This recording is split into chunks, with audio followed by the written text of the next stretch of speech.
ဒီကနေ့တော့ဗျာကျွန်တော်ပတ်ဝန်းကျင်မှာကျွန်တော်ချစ်ရတဲ့သူတွေကလည်းသေးနေကြတော့ကျွန်တော်လည်းဒီခုရက်ထဲမှာမသားရေးပဲလဲချနေရတော့ကျွန်တော်မင်းမိတဲ့စကားလေးတင်ဘာတွေမင်းဘာတွေပြည့်စင်ပြီးပြီလဲဆိုတဲ့စကားလေးကျွန်တော်ထက်ကတလဲလဲမင်းနေမိထို့အတူပဲကျွန်တော် line ပေါ်ကဘော်ဒါအပေါင်းအသင်းရောင်းရင်တငယ်ချင်းတွေကိုလည်းအဲ့တော့မင်းတို့လည်းဘာတွေပြင်ဆင်ပြီးပြီလဲဆိုတဲ့စကားလေးနဲ့ဆက်လင်းနဲ့ကျွန်တော်ဇလန်းလေးတစ်ပုတ်ပြောပြခြင်းသေးတယ်ဗျာအဲ့ဒါကတော့အကြောင်းကတော့ဒီလိုပြဟိုတုန်းကတိုင်းပြည်တပြည်မှာဥပဒေတစ်ခုရှိပါတယ်အဲ့ဒီဥပဒေကတော့ဘာလဲဆိုတော့ယောက်ျားတိုင်းဟာ9နှစ်ဘယင်လောက်ပြီးတော့အုပ်ချုပ်တိုင်းပြည်ကိုအုပ်ချုပ်ရမယ်9နှစ်ပြည့်တဲ့အခါကျလို့ရှိရင်တော့အဲ့ဒီတိုင်းပြည်ရဲ့ဟိုဘက်ကမ်းမှာရှိတဲ့တကျွန်းကြီးတကျွန်းကိုတွားပြီးတော့ပို့ကြတယ်အဲ့ဒီကျွန်းကြီးကတော့တာရတလိษံကြီးအမတန်ပေါ်များတဲ့ကျွန်းကြီးဖြစ်တဲ့အတွက်သွားလမ်းမယ်ရှိတယ်ပြန်လမ်းမရှိဘူးပေါ့ဗျာအဲ့ဒီကျွန်းကြီးကိုရောက်ချင်းသေချာရမယ်ပေါ့ဗျာအဲ့ဒါနဲ့ပဲအဲ့ဒီဥပဒေအတိုင်းပဲအဲ့ဒီတိုင်းပြည်မှာယောက်ျားတွေဟာအလှည့်ကျ9နှစ်စီဘယင်လောက်ပြီးအုပ်ချုပ်ကြတယ်အဲ့တော့အလှည့်ကျလာတဲ့လူဟာဘယင်လောက်ရတယ်ဆိုလို့ရှိရင်ပဲစတင်ပြီးတော့ဘယင်ဖြစ်ချင်ရင်တခါတည်းဘယင်တယောက်ကစီးစိမ်နဲ့လူတယောက်ကခံစားရလို့ရတဲ့စီးစိမ်မှန်သမျှကိုစတင်ပြီးတော့အပျော်ပါးတွေကိုခံစားတော့တာပဲအဲ့လိုအပျော်ပါးတွေကိုခံစားပြီးဘဝကိုမေ့နေလိုက်တာတဲ့မူကြီးမရတွေကအသင်မကြီးနှစ်ဖက်ငါကြလို့ရှိရင်တော့9နှစ်ပြည့်ပါပြီလို့ရှောက်လဲရှောက်ကိုတခါတည်းချုံမချပြီးငိုတော့တာပဲဘာဖြစ်လို့လဲဆိုတော့နှစ်ဖက်ငါမှာ तू သိရတော့မယ်လေဟိုဘက်ကျွန်းကို तू သွားတယ်ဆိုလို့ရှိရင်ပြန်လာမရှိဘူးတာမယားတွေနဲ့ तू ခွဲရတော့မယ် तू ချစ်တဲ့သူတွေနဲ့လည်း तू ခွဲရတော့မယ်ဆိုတော့ तू မှာဘာပြင်ဆင်ထားမှမရှိဘာပြင်ဆင်ထားတာမရှိလေတော့ तू ငိုပြီးပေါ့ဗျာဒါပေမဲ့ယောက်ျားတစ်ယောက်ကတော့ထူးခြားတယ်တမားတွေလို့မဟုတ်ဘဲနဲ့ तू ကဘယင်ဖြစ်လာတယ်ဆိုလို့ရှိရင်ပဲ तू ကတမားတွေလို့အပျော်အပါးတွေကိုမမတ်ဖဲနဲ့မူကြီးမရတေနာပတိတွေကိုခေါ်ပြီးတော့တိုင်းပြည်ရဲ့ဟိုဘက်ကျွန်းမှာရှိတဲ့ကျွန်းကြီးကျွန်းကိုတွားရောက်ပြီးတော့လေ့လာစေတယ်လေ့လာပြီးတော့ပြန်လာပြီးတော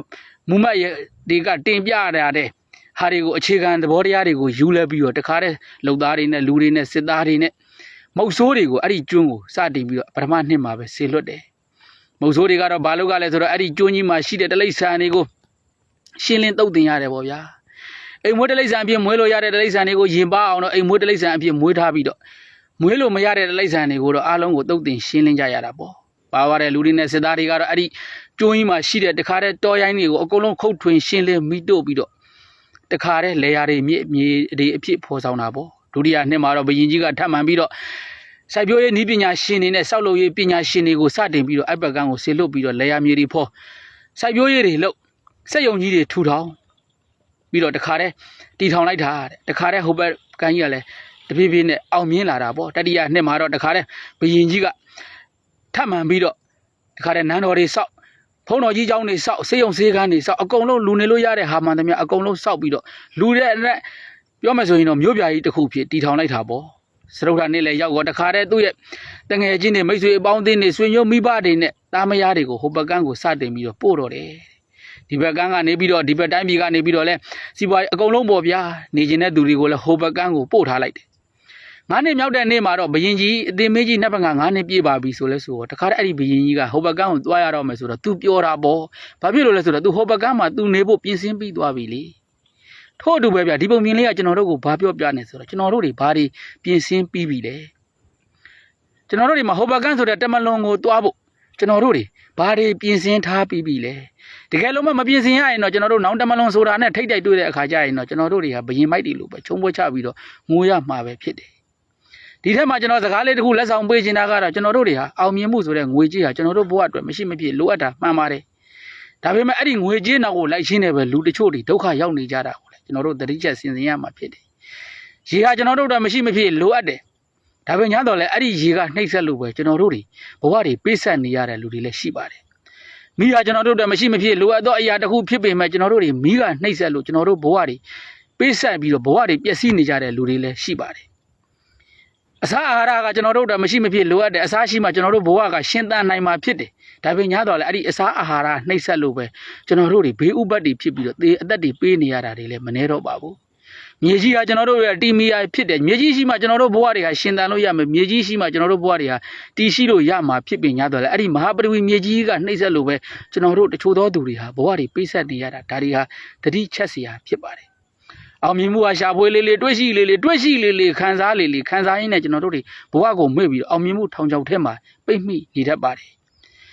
ချမ်းသာတဲ့သူတွေဟာအောင်မြင်လာလေသူတို့တွေဟာဒါနလောက်ပဲပြုနိုင်တော့တာကိုတွေ့ရှိရတယ်သီလနဲ့ဝိပဿနာဘိုင်းမှာအမတန်မှအားနည်းလာတာငွေကြေးကိုအချိန်ပေးနေကျွန်တော်တို့အတွက်အချိန်ပေးဖို့တွေလည်းမေ့လျော့လာတယ်လေ ငွေကြေးကိုအချိန်ပေးနေရတဲ့ဖြစ်တဲ့အတွက်ကျွန်တော်တို့အချိန်တွေမပေးမိကြတော့ဒါကြတယ်လေကျွန်တော်တို့ရချမ်းသာလာလေတော့